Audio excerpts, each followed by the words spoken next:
Evaluation question 7. Before media studies, what filming or editing experience did you have? Well, I filmed a bit on holidays with my dad, and I also did GCSE photography, so I had a good idea how to use a camera, but I'd never had to film technically. I've also used Windows Movie Maker, using footage from my family and friends that they've taken of me on horses, and I've also put that on YouTube. So I had a good idea how to use some of the things, but I've not used any of the complicated software like we use for my A-level. Your prelim was one of your first efforts at filming and editing. We'll watch that back now.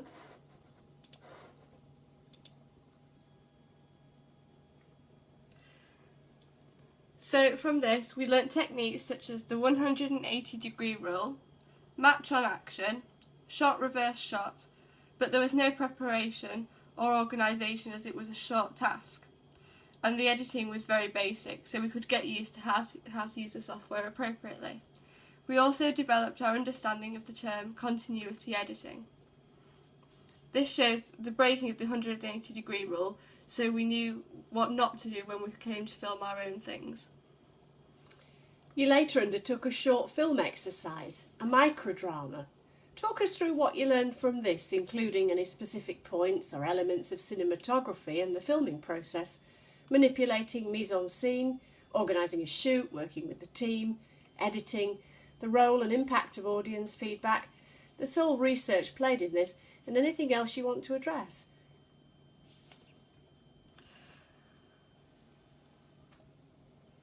Well, we did an experimental microdrama, and we had a little bit of preparation time on this. We also looked at narrative theories, such as Barthes, who did narrative enigma, Todorov, who did narrative series and structure, Levi Strauss, who did binary opposites, and Propp, who did character archetypes. From this, we used his ideas of villain, antagonist who struggles against a hero. We used Poppy and Connell for these characters. We also had a hero and a protagonist who reacts to the donor and wins back the prize, and I was the prize.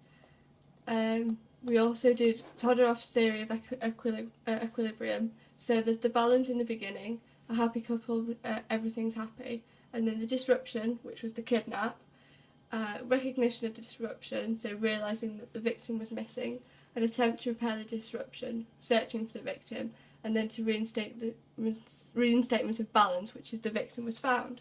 From this, we learned how to use all the appropriate terms correctly and the theories, so we could apply them later for our own films.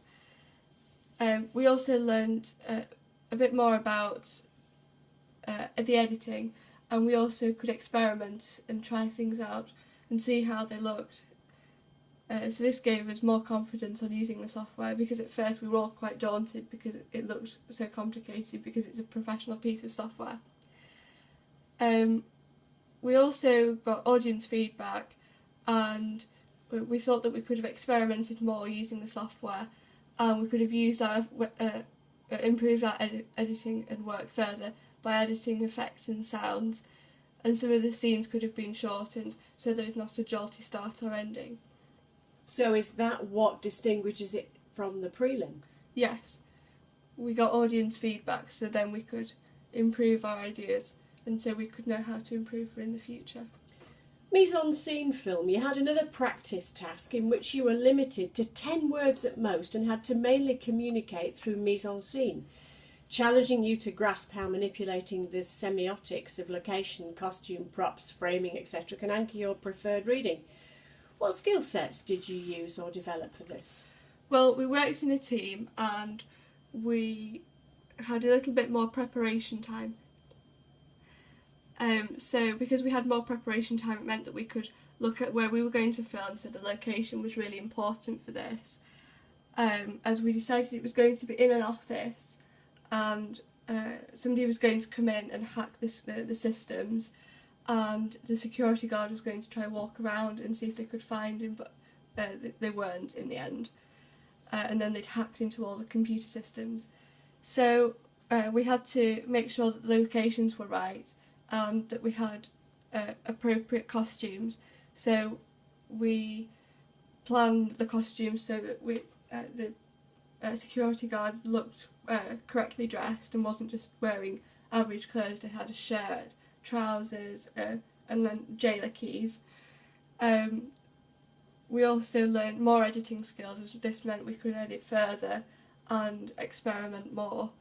I really enjoyed working in a big group, and I like how all our ideas put together and we always came up with something good.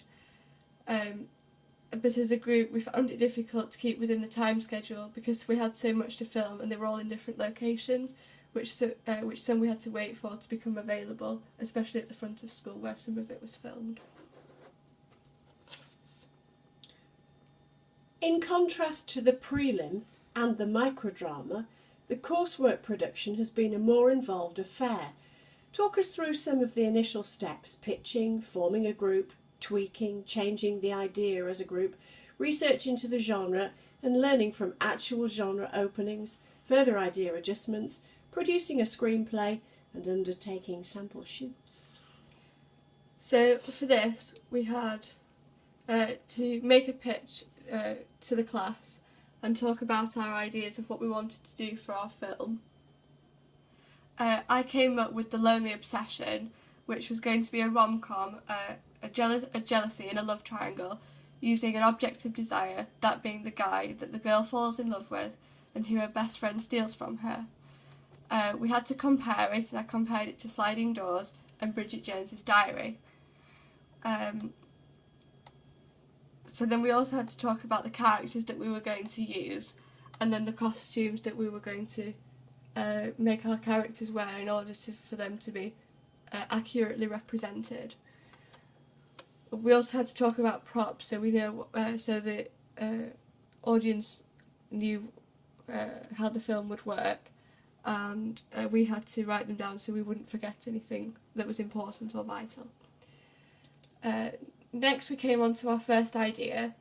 So we got put into groups, and I was chosen to go with someone called Connell, and we chose to keep the rom-com theme.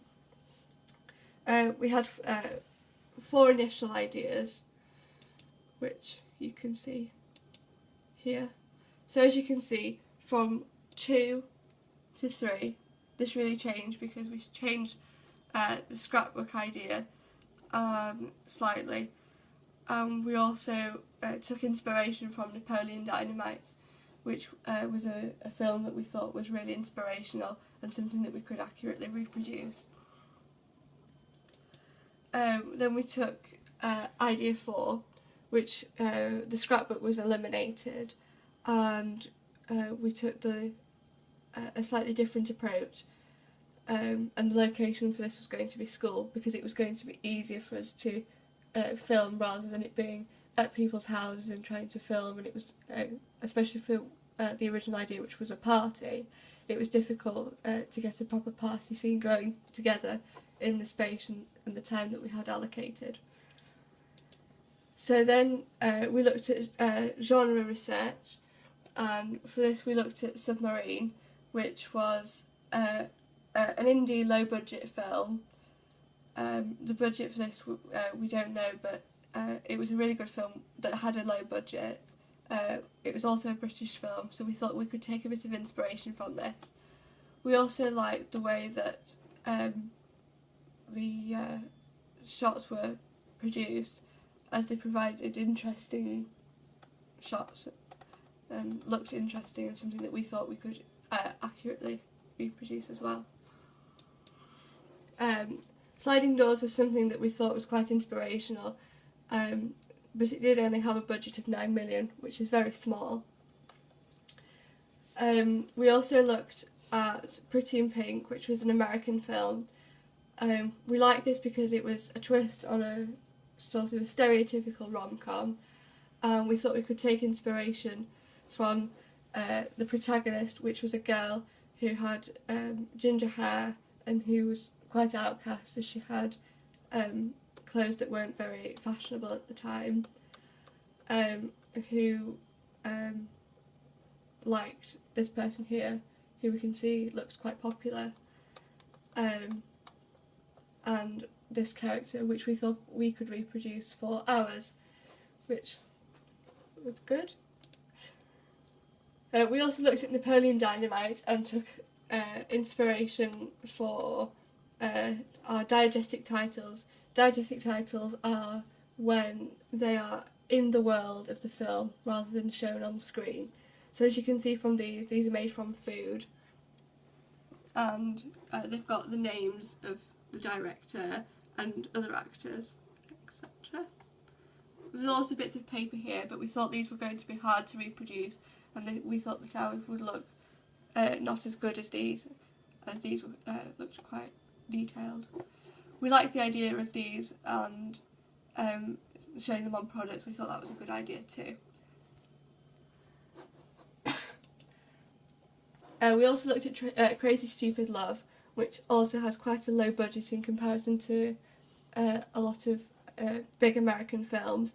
However, when it came to our actual idea, it was not really what we were looking for, but we thought it was still a good example of a rom-com, and it followed the conventions of a rom-com, so we thought that was important to still look at it. We also looked at Bridget Jones's Diary, which is a British film, and we looked at everything from the titles to the sound to the opening itself, and we thought this was quite inspirational, as although it was quite a high budget for a British film, very high, it was still something that we thought we could take some ideas from.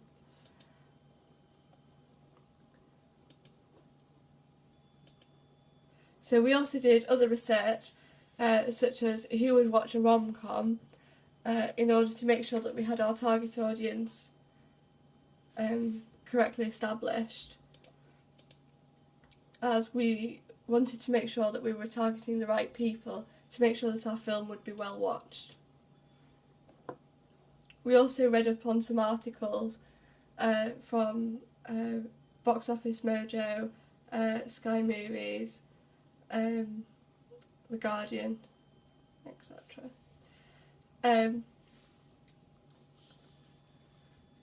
We also made further adjustments by making sure that we had rehearsals in place to make sure that we'd chosen the right characters and that they could dress appropriately and act in the way that we wanted to act. We also made a screenplay, and we also made other things which are also on my blog, such as planning for our shoots and then reviewing them afterwards.